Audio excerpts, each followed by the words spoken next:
हरे कृष्णा।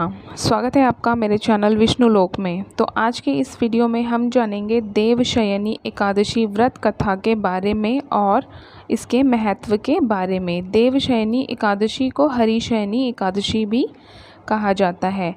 आषाढ़ मास के शुक्ल पक्ष की एकादशी को ही देवशयनी एकादशी कहा जाता है। इसी एकादशी से चतुर्मास का आरंभ माना जाता है।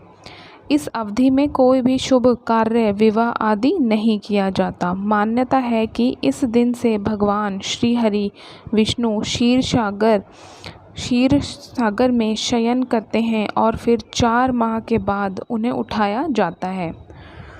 उस दिन को देवोत्थानी एकादशी कहा जाता है।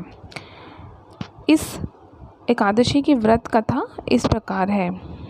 एक बार धर्मराज युधिष्ठिर बोले, हे केशव, आषाढ़ शुक्ल एकादशी का क्या नाम है? व्रत की विधि क्या है? किस देवता का पूजन किया जाता है?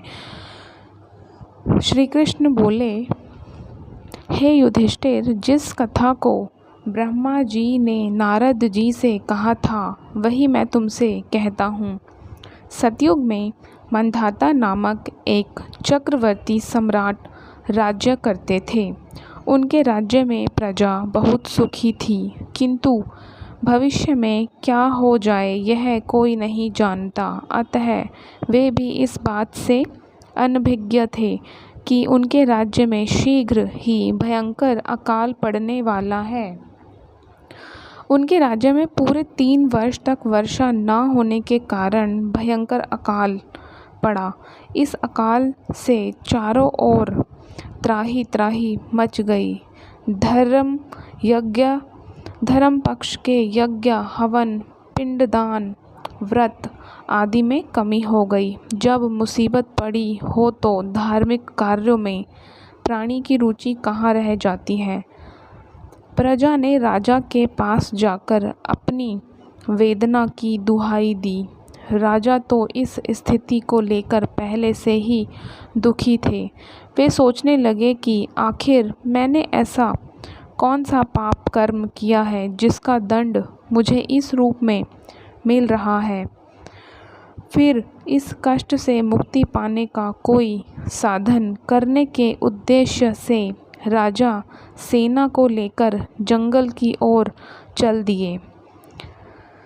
वहाँ विचरण करते करते एक दिन वे ब्रह्मा जी के पुत्र अंगिरा ऋषि के आश्रम में पहुँचे और उन्हें साष्टांग प्रणाम किया।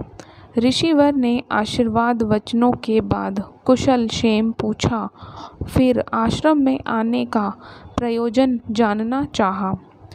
तब राजा ने हाथ जोड़कर कहा, महात्मन, सभी प्रकार से धर्म का पालन करता हुआ भी मैं अपने राज्य में दुर्भिक्ष का दृश्य देख रहा हूँ। आखिर किस कारण से ऐसा हो रहा है? कृपया इसका समाधान मुझे बताएं। यह सुनकर महर्षि अंगिरा ने कहा, हे राजा, सब युगों से उत्तम यह सतयुग है। इसमें छोटे से पाप का भी बड़ा भयंकर दंड मिलता है। इसमें धर्म अपने चारों चरणों में व्याप्त रहता है। ब्राह्मण के अतिरिक्त किसी अन्य जाति को तप करने का अधिकार नहीं है, जबकि आपके राज्य में एक शूद्र तपस्या कर रहा है। यही कारण है कि आपके राज्य में वर्षा नहीं हो रही है। जब तक वह काल को प्राप्त नहीं होगा तब तक यह दुर्भिक्ष शांत नहीं होगा।